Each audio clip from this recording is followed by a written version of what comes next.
Hey guys, tonight we're going to take a really chill, super boring stroll back in time, all the way to ancient Egypt. Picture this. You're lying there, perhaps on a straw mat, the air thick with the scent of the Nile, maybe a distant donkey braying.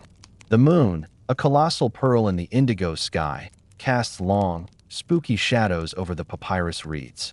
You can almost feel the dry desert air on your skin, hear the gentle lapping of the river against sun-baked mud brick. In this scene, you're not just a passive observer. You're there, an ordinary ancient Egyptian, maybe a potter, maybe a scribe, perhaps even a royal baker. Though let's be honest, you probably wouldn't survive a day in their shoes without modern plumbing and air conditioning. Seriously, the sheer lack of ibuprofen alone would probably send you packing. So, before you get comfortable, take a moment to like the video and subscribe, but only if you genuinely enjoy what I do here. Let me know where you're tuning in from and what time it is for you right now. It's always cool to see where these sleepy stories travel. Now, dim the lights, maybe turn on a fan for that soft background hum, and let's ease into tonight's journey together. Imagine you've just woken up, not to the chirping of your smartphone alarm, but to the insistent, throbbing ache behind your eyes. A headache. Even in the land of pyramids and pharaohs, this unwelcome guest made its presence known. You might think, oh, they just suffered through it, right? But you'd be surprised. The ancient Egyptians, those masters of monumental architecture and elaborate death rituals, were also, in their own unique way, pioneers of medicine. They weren't just throwing magic dust at every ailment, though, to be fair, there was a fair bit of magic involved. They were keen observers of nature, meticulous record keepers, and surprisingly pragmatic healers for their time. You see, for an ancient Egyptian, a headache wasn't just an inconvenience. It could be a significant disruption. In a society so reliant on manual labor, where everything from farming the fertile floodplains to hauling massive stone blocks depended on physical fitness, a persistent ache could mean a loss of livelihood, a setback for your family, or simply a really, really bad day in a hot, dusty land. So, what did you do when your head felt like a drum being played by an enthusiastic but clumsy god? You certainly didn't pop a brightly colored pill. Instead, your world revolved around the natural pharmacy that flourished around you, specifically the bounty of the mighty Nile. The river wasn't just a source of life-giving water. It was the ultimate drugstore, overflowing with the ingredients for relief, provided you knew how to find and use them. Historians still argue whether their medical knowledge was purely empirical or heavily intertwined with religious beliefs. But regardless, the quest for relief was very real. So, you've got this throbbing headache, and your ancient Egyptian doctor, or maybe just a kind neighbor with some herbal know-how, isn't reaching for a sterile needle or a fancy prescription pad. No, their gaze, like yours, would turn to the lifeblood of their civilization, the Nile River. This isn't just a river. It's the ultimate natural pharmacy, a long, winding strip of pure botanical gold running through a vast, unforgiving desert. You can almost feel the soft, damp earth squishing between your toes as you walk along its banks, the air thick with the smell of rich, fertile soil and the subtle, sometimes overwhelming, aroma of 1,000 different plants. Imagine the annual Nile flood, that incredible, predictable surge of water that deposited a fresh layer of nutrient-rich silt across the land. This wasn't just good for growing wheat and barley to make bread and beer, the ancient Egyptian staples. By the way, they really loved their beer. This flood also created the perfect conditions for a staggering array of medicinal plants to thrive. We're talking lush green riverbanks, thriving marshes, and fields bursting with growth, all thanks to that annual inundation. It was like Mother Nature's perfectly calibrated irrigation system, specifically designed to produce an abundance of potential headache cures, among other things. Think about it. Every morning, as the sun began its ascent, painting the sky in fiery oranges and purples, you'd see people heading out, not with shopping lists, but with baskets and keen eyes, ready to forage. They weren't just picking pretty flowers, they were harvesting survival. They knew which plants offered relief, which could heal a wound, and which, if you weren't careful, might send you straight to the afterlife a bit sooner than planned. It was an inherited knowledge, passed down through generations, often by word of mouth, sometimes scrawled in hieroglyphs on temple walls, or on those papyrus scrolls we'll get to. You probably learned about the healing properties of certain weeds before you learned how to write your name in a cartouche.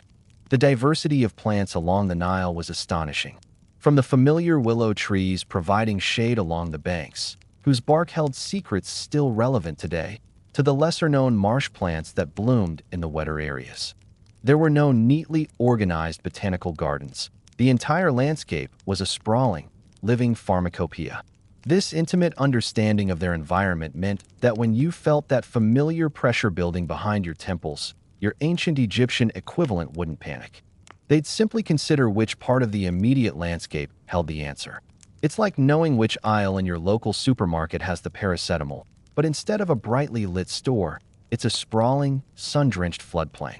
A bit more effort, maybe, but certainly more scenic. Historians still argue whether the ancient Egyptians systematically cultivated specific medicinal herbs in dedicated gardens or if their reliance was primarily on wild foraging. There's evidence for both, hinting at a sophisticated, yet practical, relationship with their botanical resources. They understood that the earth provided, and they learned to listen to its silent promises of relief. This deep connection to the land and its plants was fundamental to their healing practices, setting the stage for what we now understand as rudimentary pharmacology. It's a testament to their ingenuity that with only what nature provided and their own observational skills, they managed to devise remedies that, in some cases, were remarkably effective, even by modern standards. With your head still pounding, you'd likely turn to the accumulated wisdom of generations, much of which was eventually codified in what we now call the papyrus ebers. Imagine, for a moment, that instead of Googling headache remedies, you were consulting a scroll roughly the length of a small car, covered in neatly written hieratic script. This isn't just any old piece of papyrus. It's one of the oldest and most comprehensive medical texts to survive from ancient Egypt, dating back to around 1550 BC. It's like their equivalent of a complete medical encyclopedia, covering everything from dentistry to dermatology, and, crucially for your aching head, internal medicine. You can almost feel the dry, brittle texture of the scroll as an ancient physician, perhaps a priest of Sekhmet, goddess of healing, among other things, carefully unrolls it. The air around you, thick with the scent of incense and maybe a hint of dried herbs, seems to hum with the weight of ancient knowledge. This wasn't some quick-fix pamphlet. It was the culmination of centuries of observation, experimentation, sometimes successful, sometimes less so, and detailed recording. The Papyrus Ebers contains over 700 magical formulas and remedies, including specific instructions for treating various ailments. It's a goldmine for understanding their medical philosophy, which, fascinatingly, often blended practical herbalism with incantations and divine appeals. So, for your headache, the physician would meticulously scan the columns of text, perhaps muttering under their breath. You might hear instructions for concoctions involving willow leaves, which, as we'll explore, held a powerful secret. Or perhaps they'd direct you to ingredients like frankincense or myrrh, not just for their pleasant aroma, but for their perceived medicinal properties. This papyrus isn't just a list of ingredients. It often includes details on preparation, how to grind, steep, or mix the components, and even the dosage. Imagine the level of detail. Take this much of that, mix it with water from a pure spring, and apply it thus. It's surprisingly precise for its era, though the underlying theories were, let's just say, a tad less scientific than what we adhere to today. One particularly intriguing aspect of the Papyrus Ebers is its inclusion of what we might call magical remedies alongside purely herbal ones. For instance, a headache might require not just a herbal poultice, but also the recitation of a specific spell or the wearing of a protective amulet. This blending wasn't seen as contradictory. To the ancient Egyptians, the physical and spiritual realms were inextricably linked. A sickness might be caused by an imbalance within the body, but it could also be the work of an angry deity or a malevolent spirit. So, while you might be grateful for the actual plant matter being applied to your forehead, you'd probably also appreciate the physician chanting a bit of ancient Egyptian poetry to ward off any unseen mischief makers. It's like getting a painkiller with a side of good vibes. Historians still argue whether the magical elements in texts like the Papyrus Ebers were truly believed to be equally effective as the herbal remedies, or if they served more as a psychological comfort for the patient. Was it a placebo effect they intuitively understood, or did they genuinely believe a god could zap your headache away? It's a chicken and egg scenario for modern scholars, but for the ancient Egyptians suffering from a relentless migraine, any potential avenue for relief was worth exploring. The Papyrus Ebers, in all its ancient, dusty glory, stands as a testament to their comprehensive, if sometimes bewildering, approach to healing, providing a tangible link to how they confronted the very common, very human problem of a splitting headache. So, you've consulted the ancient texts, and perhaps your priest-physician has a furrowed brow, indicating that your headache isn't just a simple matter of needing a bit more sleep. For the ancient Egyptians, a persistent or particularly severe headache wasn't always seen as merely a physical ailment. It could often be interpreted as a divine affliction. Imagine living in a world where the gods weren't distant, ethereal beings, but active participants in your daily life, influencing everything from the success of your harvest to the comfort of your skull. You'd walk through the bustling streets of Memphis or Thebes, past colossal temples dedicated to deities like Ra, Osiris, or the fierce Sekhmet. The air would be thick with the scent of offerings, burning incense, freshly baked bread, all part of an ongoing dialogue between humans and the divine. In this spiritual landscape, sickness wasn't always a random misfortune. Sometimes it was a message, a punishment, or even a direct attack from a displeased god or a malevolent spirit. So, when your head felt like 1,000 tiny demons were tap dancing inside it, the first thought might not be, "I need an analgesic," but "Whom have I offended?" This perspective meant that treatment often involved not just physical remedies, but also appeasement of the gods. You might find yourself participating in a ritual, offering sacrifices at a temple, or wearing specific amulets designed to ward off ill fortune. The physician, armed with the knowledge from the Papyrus Ebers, might simultaneously be a priest, blending their medical wisdom with their spiritual duties. They weren't just treating a symptom, they were addressing a perceived cosmic imbalance. It's a bit like getting a doctor's note that also includes instructions to bring a nice basket of figs to your grumpy next-door deity. Consider the goddess Sekhmet, for instance. She was often depicted as a lioness, a powerful and fearsome deity associated with both plague and healing. If your headache was particularly nasty, it might be attributed to her wrath, or perhaps a more generalized demon of the head. This belief system wasn't just superstitious fluff, it profoundly shaped their approach to medicine. Treatments became holistic, encompassing the physical body, the spiritual well-being, and the relationship with the divine.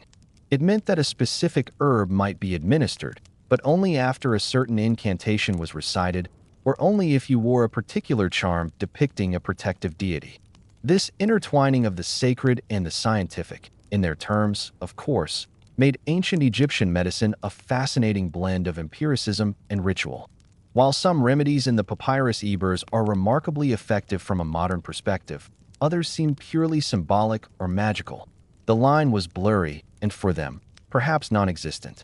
A poultice of herbs might work wonders, but it would work even better if the appropriate spell was chanted over it.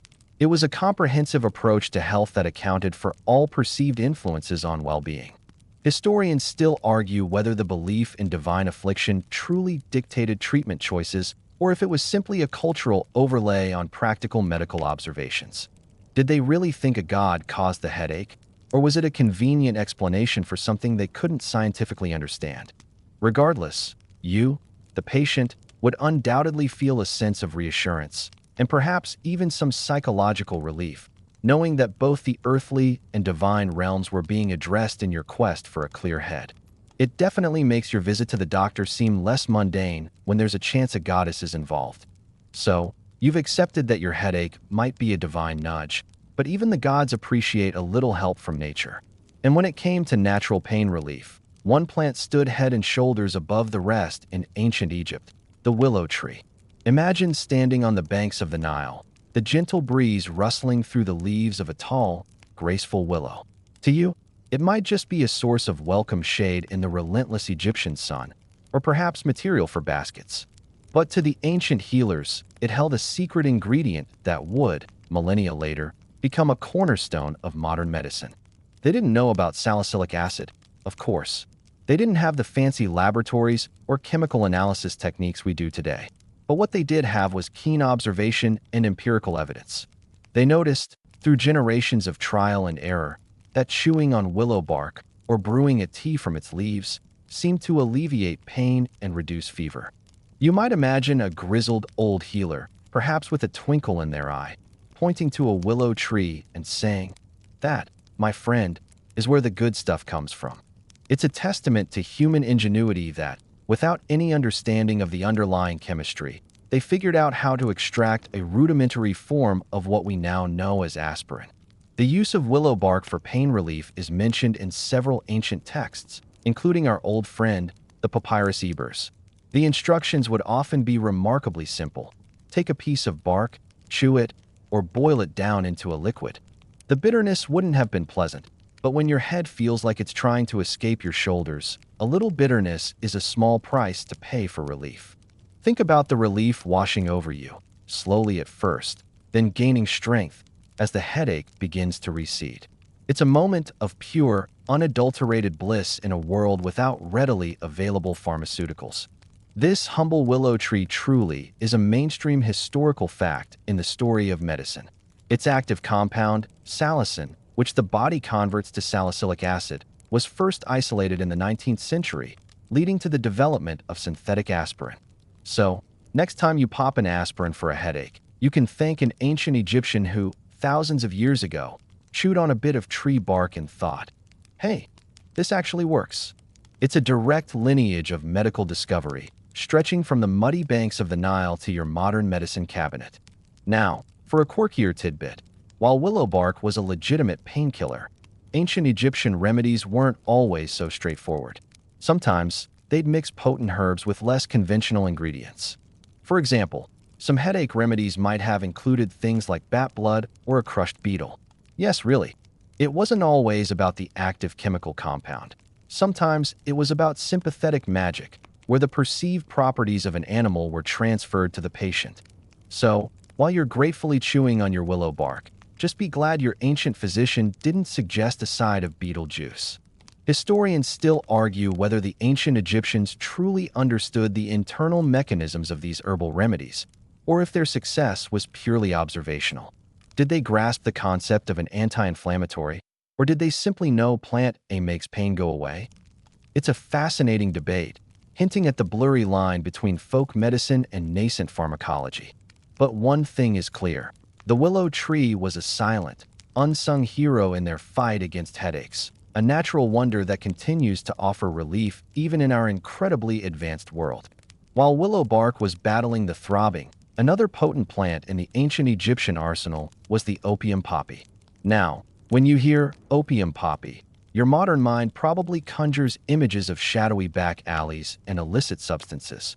But in ancient Egypt, this beautiful flower, with its delicate petals and bulbous seed pod, was a respected and widely used medicinal plant, valued primarily for its powerful pain-relieving and sleep-inducing properties. Imagine a field of these poppies, their vibrant colors swaying gently in the desert breeze. It's a surprisingly serene image for a plant that holds such powerful secrets. The ancient Egyptians meticulously cultivated or collected these poppies, not for recreational use in the way we might understand it today, but as a vital part of their healing practices. They understood that the milky sap extracted from the unripe seed pods could bring profound relief from even the most excruciating pain, and more importantly for someone suffering from a relentless headache. It could provide the much-needed escape of sleep. The Ebers Papyrus, our reliable ancient medical guide, makes mention of the opium poppy, often referring to it as shepen or plant of sleep. You can almost picture an ancient physician carefully scoring the poppy pods, collecting the sticky white latex, and then preparing it into a usable form. This could be mixed with honey, dissolved in wine, or steeped in water to create a soothing, if slightly disorienting, drink. For a headache that kept you awake night after night, disrupting your ability to work or simply find peace, this plant of sleep would have been an absolute godsend. It offered not just pain relief, but also the invaluable gift of oblivion, allowing your tired mind and body to finally rest and begin the healing process.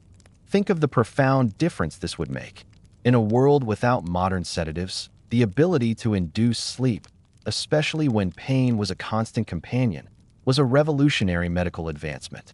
It wasn't just about masking the pain. It was about providing the body with the conditions it needed to recover. You might drift off, your headache slowly fading into a hazy dream, finally finding respite from the relentless throbbing. Now, for a quirky tidbit, while its use was primarily medicinal, it's not entirely far-fetched to imagine that some ancient Egyptians might have experienced the recreational side effects of the poppy. Perhaps a weary laborer, given a dose for chronic back pain, might have found the accompanying euphoria a welcome bonus. There's no definitive proof of widespread recreational use in the same way we understand it today, but human nature being what it is, it's a fun little historical what-if. After all, if something made you feel better, who's to say it wasn't occasionally enjoyed a little too much?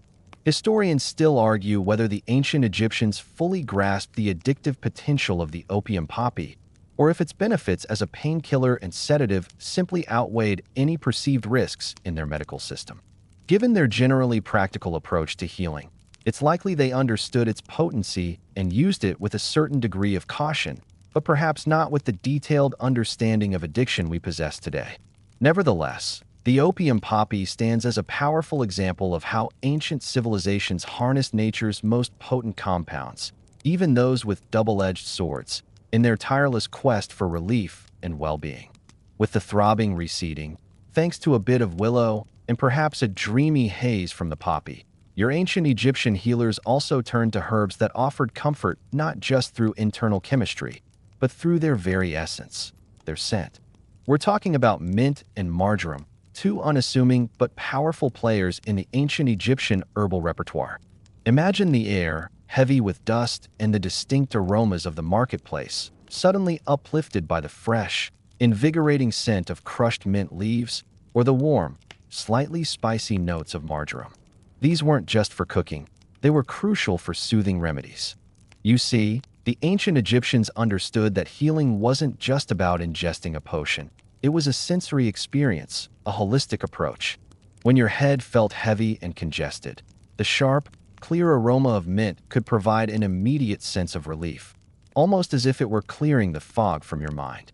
They would crush mint leaves and apply them as a poultice to the temples, or perhaps boil them to create a soothing vapor to inhale. Think of that immediate, cool sensation on your skin, or the way the menthol-rich steam seemed to open your airways. It's like a very, very old-school Vicks Vapor Rub, but entirely natural and probably grown in your backyard.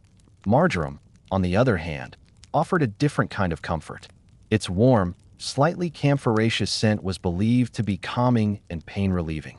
It wasn't just about the aroma. They understood that these plants possessed intrinsic properties that went beyond mere pleasantness. Marjoram might be steeped in oil to create a liniment that could be massaged into the scalp, or brewed as a tea to be ingested. The gentle warmth, the soothing scent, it all contributed to a feeling of well-being, slowly easing the tension that often accompanies a headache. It's a reminder that sometimes the simplest remedies, those that appeal directly to our senses, can be incredibly effective. This use of aromatic herbs highlights a nuanced understanding of wellness. They weren't just targeting the pain itself, but also the accompanying discomforts, nausea, dizziness, or just the general feeling of being unwell that a bad headache brings.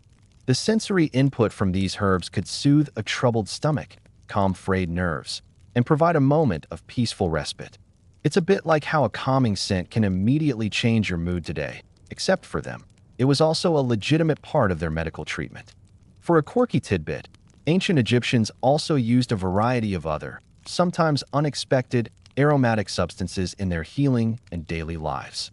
For example, frankincense and myrrh, often associated with religious ceremonies and embalming, also had medicinal uses, including as anti-inflammatories and antiseptics.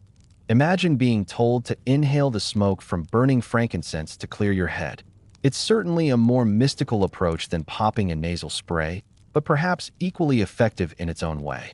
Historians still argue whether the ancient Egyptians understood the specific chemical compounds responsible for the effects of these aromatic herbs, or if their knowledge was purely empirical, passed down through generations of observation. Did they know about menthol, or did they just observe that mint made people feel better? Regardless, their intuitive grasp of the power of nature's aromatics to provide comfort and relief stands as a testament to their sophisticated, if ancient, medical practices. So next time you smell fresh mint, remember its long and storied history of soothing headaches, stretching back thousands of years to the banks of the Nile. With all these natural remedies at your disposal, who exactly was putting them to use? In ancient Egypt, the world of healing wasn't neatly divided into our modern categories of doctor, priest, or pharmacist. Instead, these roles often overlapped, creating a fascinating blend of medicine and spirituality, typically embodied by priests and physicians. Imagine walking into a temple, perhaps for a blessing, only to find the same individual who officiates rituals also diagnosing your persistent headache. You see, the temples weren't just places of worship. They were often centers of learning, libraries, and even, in a rudimentary sense, hospitals. The priests, particularly those associated with deities like Sekhmet or Thoth, god of wisdom and knowledge, including medicine, were the custodians of ancient texts, including those medical papyri we talked about. They weren't just reading the spells, they were interpreting the remedies, preparing the concoctions, and often administering them. This meant that the line between a divine intervention and a botanical cure was delightfully blurry, sometimes indistinguishable. A physician in ancient Egypt might also be a priest, or at the very least, would have received their training in a temple school, often called a house of life. These institutions were not just medical academies. They were intellectual hubs where scribes, priests, and healers gathered to study, copy texts, and advance knowledge.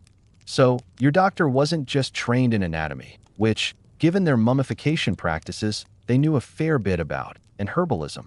They were also steeped in religious doctrine and magical practices. It's a bit like your GP also being an ordained minister who occasionally casts a benevolent spell for good measure.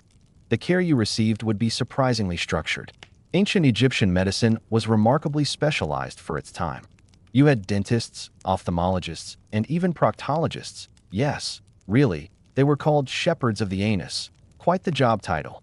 So, if your headache was particularly severe, you might be seen by a head physician, someone specifically trained in ailments of the cranium.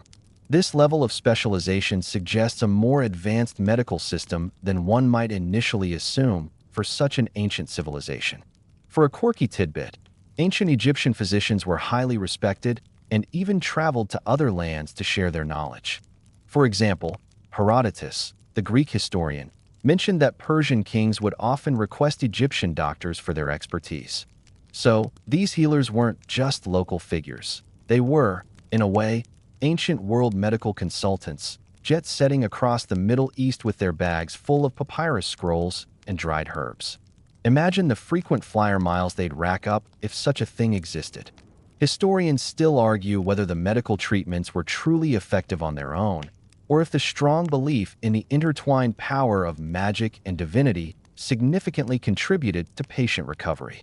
Was it the willow bark, the priest's incantation, or the patient's faith that truly brought relief? It's a complex question, but for the ancient Egyptians suffering from a relentless headache, the combined efforts of a knowledgeable physician-priest provided both physical remedies and much-needed psychological comfort. They might have been less about scientific trials and more about whatever works. And if a little prayer helps, why not? So, you're experiencing a headache, and the priest-physician is on the case, blending their medical knowledge with their spiritual wisdom. This leads us to a fascinating aspect of ancient Egyptian healing, the potent combination of magical charms and herbal potions. It wasn't always enough to simply apply a poultice of mint. Often, the efficacy of the remedy was believed to be significantly enhanced by the accompanying ritual, the spoken word, or the protective object. Imagine the scene. As the physician prepares a concoction of ground herbs, perhaps some willow bark mixed with a soothing balm, they might also be chanting. These weren't just random words. They were incantations, specific spells, or prayers intended to invoke the power of benevolent deities or repel malevolent spirits believed to be causing the illness. The air would vibrate with the low hum of their voice, adding another layer of sensory input to the healing process. You might feel a shiver, not from cold, but from the perceived power of the words wrapping around you, pushing back against the unseen forces causing your discomfort. Beyond spoken words, amulets and charms played a crucial role. You might be given a small, intricately carved amulet to wear around your neck or wrist, depicting a protective deity like Tarit, the hippopotamus goddess who guarded against evil, or Bes, the dwarf god associated with good fortune and childbirth, who also protected against malevolent forces. These weren't just decorative items. They were tangible expressions of belief, thought to actively ward off illness and invite healing. Think of it as a very fashionable, yet highly functional, medical accessory. The belief was that the charm itself held a protective power, creating a barrier against further affliction, almost like an ancient, invisible force field. The rationale behind this blend was simple yet profound for the ancient Egyptians. Illness, especially one as persistent and debilitating as a severe headache, wasn't just a physical phenomenon. It often had spiritual roots. Therefore, truly effective treatment required addressing both the physical symptoms with herbal remedies and the spiritual causes with magical interventions. It was a comprehensive approach, ensuring all bases were covered, from the visible world of aches and pains to the invisible realm of gods and demons. It's like getting a prescription for antibiotics, but also being told to carry a lucky rabbit's foot, just in case the bacteria are particularly grumpy. For a quirky tidbit, some of the most fascinating charms were actually quite graphic, designed to intimidate evil spirits. For instance, some protective amulets depicted dismembered body parts or grotesque figures, specifically to scare away any malevolent entity that might be trying to possess or harm the patient. So, while you're wearing your amulet for headache relief, it might actually be a miniature horror show designed to terrify any spiritual cause of your pain. Quite the fashion statement. Historians still argue whether the magical elements were merely psychological placebos, offering comfort and hope, or if the ancient Egyptians genuinely believed they held an inherent power alongside the botanical remedies. Was the effectiveness of the potion enhanced by the spell, or was it the belief in the spell that made the patient feel better? It's a debate that touches upon the very nature of belief and healing. But for the ancient Egyptian suffering, the fusion of tangible herbs and intangible magic provided a complete package of care aimed at soothing both the body and the soul. Now that your priest-physician has decided on the right blend of herbs, and perhaps a potent incantation, how exactly did they get those herbal headache cures into or onto your ancient Egyptian self? This brings us to the practical application: poultices and inhalants. Forget sterile needles or even small, easy-to-swallow pills. Ancient Egyptian medicine was a much more tactile, often aromatic, and sometimes surprisingly messy affair. Imagine your head still throbbing, but with a glimmer of hope now that remedies are being prepared. One of the most common methods for localized pain, especially a headache, was the poultice. This involved taking crushed or pounded herbs, think willow bark, mint leaves, or even more exotic ingredients, mixing them with a liquid binder like water, oil, or sometimes even wine or beer to form a thick paste. This paste would then be spread onto a piece of linen or papyrus, or even directly onto your skin, and applied to the affected area. For a headache, this would typically mean your temples, forehead, or the back of your neck. You'd feel the cool, damp sensation of the poultice against your skin, and slowly, as the active compounds were absorbed, a gentle warmth, or perhaps a tingling, might begin. The immediate sensory experience alone, the coolness, the scent of the herbs, would likely provide some psychological comfort, even before the medicinal effects truly kicked in. It's like applying a modern-day menthol rub, but with the added mystique of ancient knowledge. And let's be honest, it probably smelled a lot better than some of the other ancient remedies, like that crocodile dung sunscreen we heard about in another lifetime. Just kidding, we didn't mention that here, but it's a good example of other ancient Egyptian remedies. Another crucial method was inhalation. When a headache was accompanied by congestion or a general feeling of stuffiness, The ancient Egyptians understood that inhaling certain vapors could provide relief.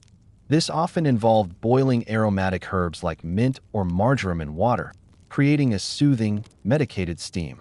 You'd likely lean over a steaming pot, perhaps with a cloth draped over your head to trap the vapors, inhaling deeply. The warmth and the direct delivery of the herbal essence to your respiratory passages and senses could be incredibly effective, clearing your head and soothing your irritated sinuses. It's the original steam room, but for medicinal purposes and probably in a much dustier environment. Sometimes, remedies were also prepared as topical oils or balms. Herbs might be steeped in olive oil or castor oil over a period of time, allowing their medicinal properties to infuse the oil. This oil could then be gently massaged into the scalp or temples, providing a soothing, penetrating effect. Imagine the slow, rhythmic pressure on your temples, combined with the calming scent, as the healer works the balm into your skin. It sounds quite relaxing, actually, far more so than a trip to your local pharmacy. For a quirky tidbit, while many remedies were applied externally, some headache treatments involved less pleasant internal applications. For example, some texts suggest using enemas of certain herbal concoctions to purge the body, believing that headaches could be caused by impurities within the digestive system. So, while poultices and inhalants sound quite benign, remember that ancient medicine wasn't always a walk in the park. Historians still argue whether the effectiveness of these external applications was primarily through transdermal absorption of active compounds, or if the psychological comfort and localized counter-irritation played a more significant role. Did the salicylic acid truly penetrate from a willow bark poultice, or was it the soothing sensation itself that provided relief? Regardless, these practical methods were fundamental to how ancient Egyptians alleviated suffering, offering direct, tangible relief in a world without synthetic pharmaceuticals. While the poultices are working their magic and the herbal steam clears your sinuses, it's important to remember that ancient Egyptian healing wasn't solely about acute remedies for specific pains like headaches. Their approach was often much broader, recognizing that overall well-being was a complex interplay of many factors. This leads us to consider how they thought about preventing ailments, focusing on beyond the herbs, diet, and lifestyle. You see, they intuitively understood what modern medicine now screams from the rooftops. What you eat and how you live your life profoundly impacts your health. Imagine yourself as an ancient Egyptian, not just battling a headache, but trying to avoid one in the first place. Your daily diet was primarily based on staples like bread and beer. No, not the sugary, processed stuff we have today, but wholesome, often coarse, barley or wheat bread, and a thick, nutritious beer that was a fundamental part of their calorie intake. They consumed a lot of vegetables like lettuce, onions, garlic, and lentils, often grown in their lush gardens irrigated by the Nile. Fish from the river was a common protein source, and for the wealthier, occasional meat like beef, goat, or fowl. This varied diet, rich in fiber and natural nutrients, would have contributed significantly to their general health and, presumably, their resilience against minor ailments. They probably didn't have 5-a-day campaigns, but they certainly ate their greens. Hydration was also key, though not always consciously framed as such. Living in a hot, arid climate, they relied heavily on water from the Nile, filtered and stored in porous jars to keep it cool. A well-hydrated body is less prone to certain types of headaches, a fact they likely observed through generations of living in a desert environment. Think about the constant effort to simply stay cool and prevent dehydration, a silent battle against the elements that would have shaped their daily routines. Beyond diet, lifestyle played a crucial role. Their lives were intrinsically linked to the cycles of the Nile and the sun. Most people were farmers or laborers, engaged in physically demanding work from dawn till dusk. This active lifestyle, while arduous, would have kept them physically fit, improving circulation and overall bodily function. There wasn't much sitting around on couches binge-watching ancient Egyptian reality TV.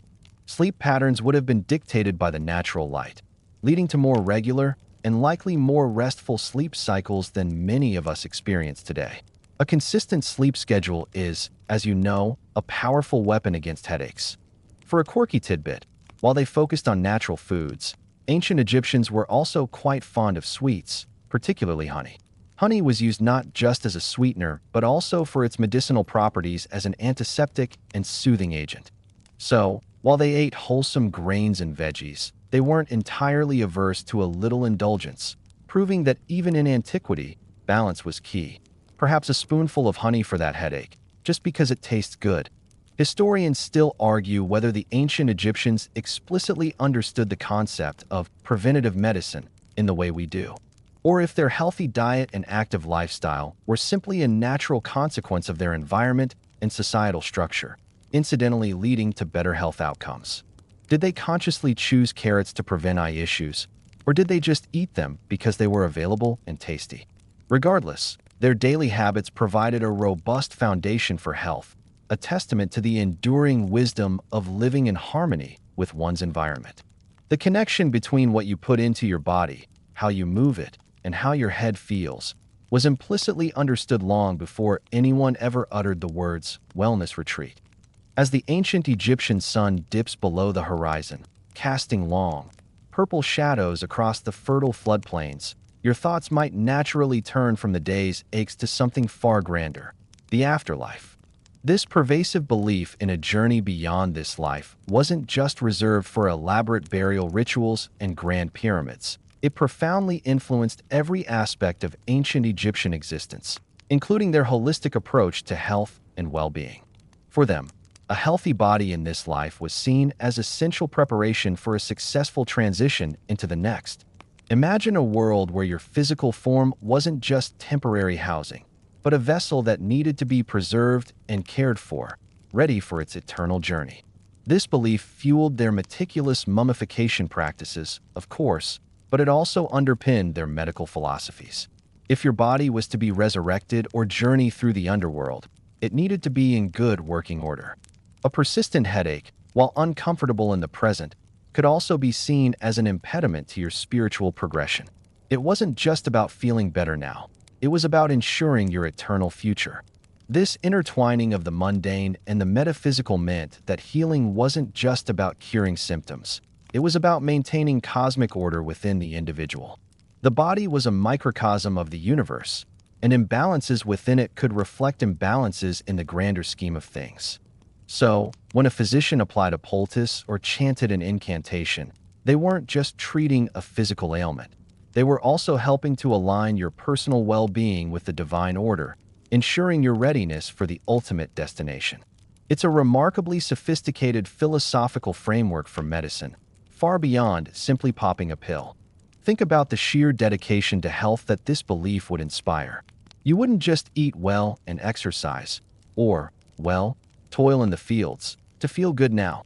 You do it to ensure your best possible self for eternity. This emphasis on preserving the body explains their advanced understanding of anatomy for their time, gained through practices like evisceration for mummification. While it wasn't for surgical purposes in life, it gave them an unparalleled look inside the human form, feeding into their overall medical knowledge. For a quirky tidbit, one of the most famous protective spells from the Book of the Dead was designed to prevent the heart from testifying against the deceased in the Hall of Two Truths, where their soul would be judged. The heart was seen as the seat of intellect and emotion. While not directly about headaches, it shows the profound connection between organs, their function, and the spiritual well-being required for the afterlife. Imagine having to prepare your heart's testimony as part of your healthcare plan. Historians still argue whether the elaborate medical practices were truly driven by a spiritual imperative for the afterlife, or if the religious framework merely provided a comforting and socially acceptable context for practical medical experimentation. Was it genuine piety, or a convenient justification for scientific inquiry? Regardless, the ancient Egyptians' unwavering focus on the afterlife undoubtedly shaped their approach to health, making every effort to alleviate suffering and maintain the body a significant step towards eternal bliss. So, the next time your head aches, just be glad you don't also have to worry about a divine judgment looming over your aspirin intake. While the priest-physicians meticulously applied remedies and pondered the afterlife, a significant, often unsung, group played a vital role in the daily application and understanding of these herbal cures, women in medicine. You see, ancient Egyptian society, while patriarchal in many aspects, afforded women a surprising degree of autonomy and respect, especially within the domestic sphere, which often included the practical realm of healing. Imagine your ancient Egyptian home, perhaps a modest mud brick dwelling, filled with the everyday sounds of family life. While the grand temple schools and the formal titles of chief physician might have been dominated by men, the vast majority of daily healing, especially for common ailments like your persistent headache, would have fallen to the women of the household or community. Your mother, your sister, your grandmother, or perhaps a wise elder woman down the street would be the first port of call. They were the practical pharmacists, the intuitive diagnosticians, and the comforting nurses of ancient Egypt. These women weren't necessarily trained in the formal house of life institutions, but their knowledge was equally profound, albeit different. It was born of generations of lived experience, passed down from mother to daughter, grandmother to granddaughter. They knew which herbs grew where, how to prepare them, and when to apply them for maximum effect. They understood the nuances of the papyrus ebers, not perhaps by reading the hieratic script themselves, but by observing, participating, and remembering the oral traditions that accompanied the written remedies. It's like your grandma's secret recipe for chicken soup, but instead of curing a cold, it's curing your headache with ancient wisdom. Their role was particularly crucial in areas like childbirth and the care of children, but their expertise extended to general family health. When your head started throbbing, it was often a woman who would know to prepare a willow bark tea or to mash some mint leaves for a soothing poultice. They managed the family's basic medical needs, blending practical knowledge with folk wisdom and, no doubt, a healthy dose of loving care. This made them indispensable pillars of their communities, often holding significant informal authority as healers and custodians of vital knowledge. For a quirky tidbit, while formal medical texts largely credit male physicians, archaeological discoveries, like personal medical kits found in tombs, sometimes contain tools and substances consistent with female healing practices. These subtle hints suggest a thriving, informal network of female healers whose contributions, though less documented in official decrees, were deeply integrated into the fabric of daily life. They were the original kitchen table chemists, mixing and concocting remedies long before professional pharmacies existed. Historians still argue whether the medical knowledge of women was considered as authoritative as that of their male counterparts, or if it was viewed as more folk or domestic medicine. Was it a respected parallel system, or simply a necessity given the limitations of formal institutions? Regardless, it's undeniable that without the knowledge, care, and practical application skills of ancient Egyptian women, the daily health and well-being of the population would have been far more precarious. So, next time you're feeling unwell, remember the unsung heroines of ancient Egypt who quietly kept their families and communities healthy, one herbal remedy at a time. So, you've experienced the ancient Egyptian headache cure, a fascinating blend of Nile-grown herbs, spiritual belief, and the wisdom passed down through generations, often by the unheralded women of the household. But what's truly remarkable is how this ancient knowledge, forged in the sands of time, still casts a long shadow, influencing our world in subtle ways. This brings us to the legacy in modern medicine, a testament to the enduring power of observation and natural remedies. Imagine yourself back in your comfortable bed, a world away from the dusty banks of the Nile. Yet, the remedies we discuss tonight aren't entirely alien concepts to modern science. Take willow bark, for instance. We explored its use for pain relief in ancient Egypt. Fast forward a few millennia, and in the 19th century, scientists isolated salicin from willow bark, which was then chemically modified to create acetylsalicylic acid, aspirin. Yes, that ubiquitous little pill in your medicine cabinet owes a direct debt to the ancient Egyptians' empirical observations. It's a mainstream historical fact that the fundamental principle of using willow for pain relief remained consistent across thousands of years, evolving from a raw bark to a refined pharmaceutical. Then there's the opium poppy. While its modern derivatives are tightly controlled due to their addictive nature, the ancient Egyptians recognized its powerful analgesic and sedative properties.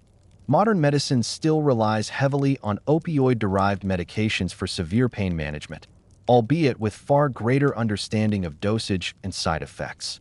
The basic understanding that this plant could alleviate suffering and induce sleep originated in practices observed in ancient civilizations, including Egypt.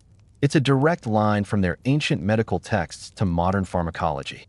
Even the use of aromatic herbs like mint and marjoram for their soothing qualities finds echoes today.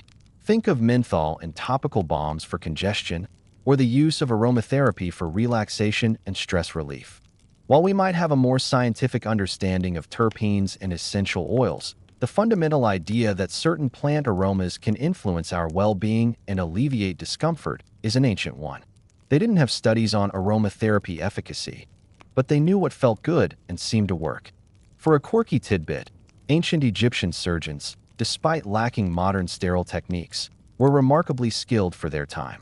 They performed complex procedures, including setting broken bones, and even some forms of rudimentary brain surgery, as evidenced by trepanation holes in ancient skulls. While this isn't directly related to herbs for headaches, it shows a broader legacy of their medical ingenuity and willingness to intervene in the body, which laid some foundational, if often gross, groundwork for later surgical practices. So, while their herbal wisdom was ahead of its time, their surgical techniques were also quite literally cutting edge.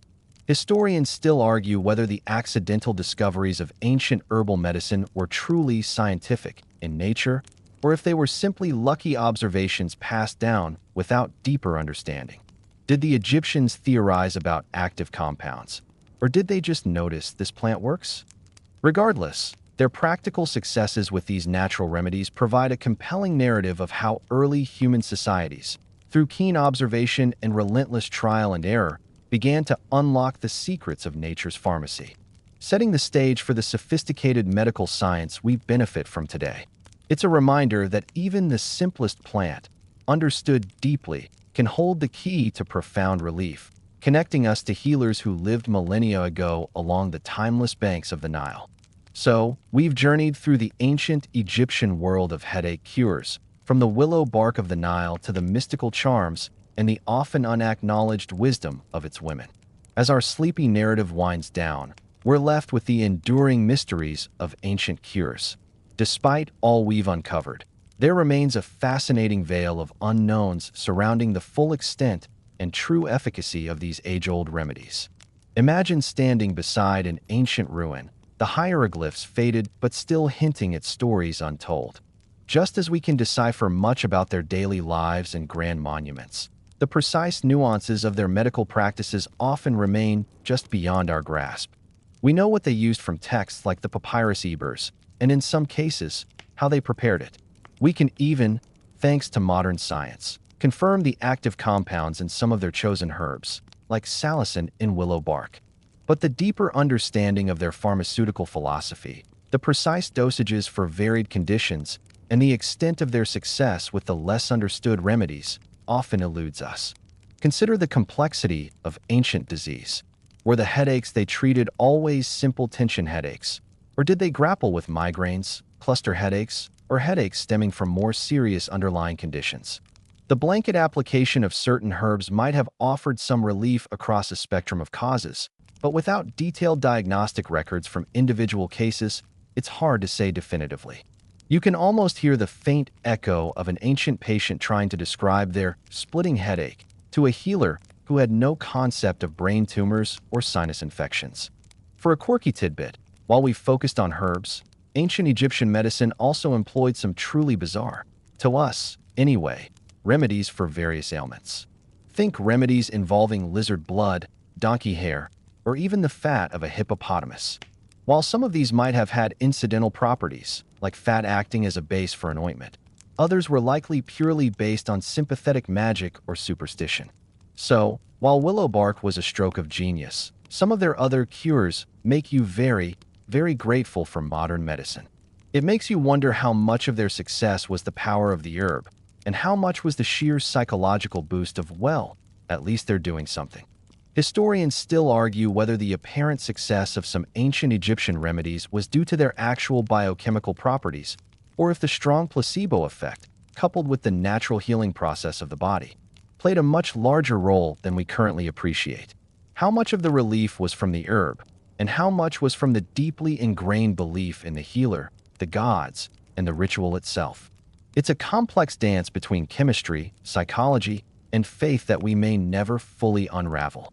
The limits of archaeological evidence mean we're often left to piece together a fragmented puzzle, trying to infer effectiveness from descriptions rather than clinical trials. The enduring mysteries remind us that history is not a static picture, but a dynamic, ever-evolving puzzle. The ancient Egyptians, in their quiet pursuit of relief from life's daily pains, laid down foundations that resonate to this day. They were practical, resourceful, and deeply connected to their natural world. As we drift off, let's appreciate their ingenuity, their quest for comfort, and the profound lessons they inadvertently left for us in their pursuit of a world free from the tyranny of a throbbing headache. Now, as the last echoes of ancient Egypt fade into the quiet hum of your room, let your mind gently detach from the bustling marketplaces and sun-baked temples. The stories, the names, the forgotten remedies, they all dissolve into a soft, calming mist. Feel your muscles loosen, your breath deepen, each exhale carrying away any lingering thoughts of the day. The world of pharaohs and papyrus scrolls slips away, replaced by the comforting silence of your own space. Allow the gentle hum of the fan, or the distant sounds of the night, to cradle you. There's nothing left to do, nowhere to be, except here, now, slowly drifting. Let the currents of tranquility pull you deeper into rest, a soft, profound quiet settling over you. Every beat of your heart is a lullaby, every slow breath a wave of calm. Just release and be. End of script. Sweet dreams.